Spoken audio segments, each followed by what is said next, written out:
Magandang buhay! Kumusta po kayo? Ako po si Ray Daylan S. Aguilar mula sa Baitang 4, Pangkat David. Kasama ko po ngayon ang aking ina. Kami po ay magluluto ng isa sa mga paboritong lutuing Pinoy. Hulaan niyo nga kung ano ito? Una! Ito ay may sabaw. Pangalawa! Ang paunahing sangkap nito ay manok. Nahulaan niyo na ba?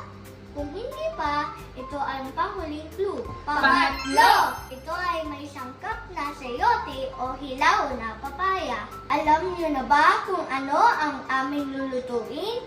Tama! Ngayon kami ay magluluto ng tinola!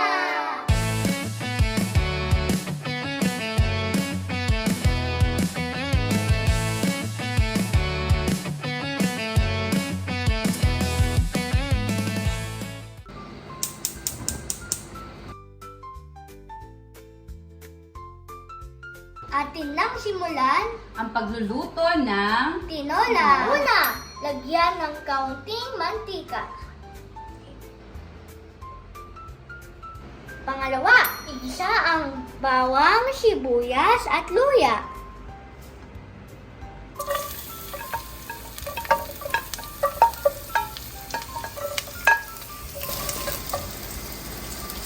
Pangatlo, igisa din ang manok.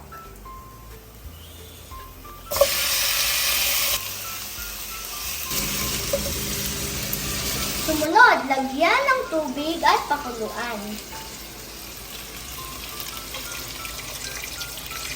Takpan muna hanggang lumambot ang manok.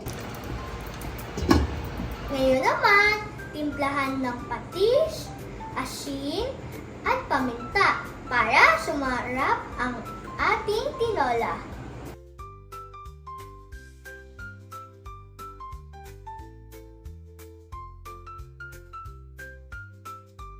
Ating nang idagdag ang sayote o hilaw na papaya.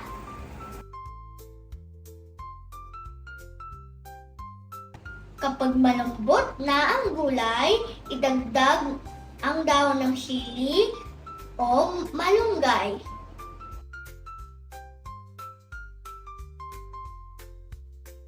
Alam niyo ba, palagi nilalagyan ni Mami ng malunggay ang tinola dahil ang malunggay ay masustansyang gulay para sa ating katawan. Panghuli, antayin na lamang natin na kumulo ng ilang minuto.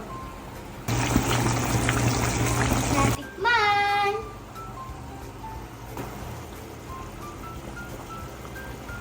Ang sarap! Sana ay nagustuhan nyo ang aming simpleng video. Hanggang sa muli, paalam!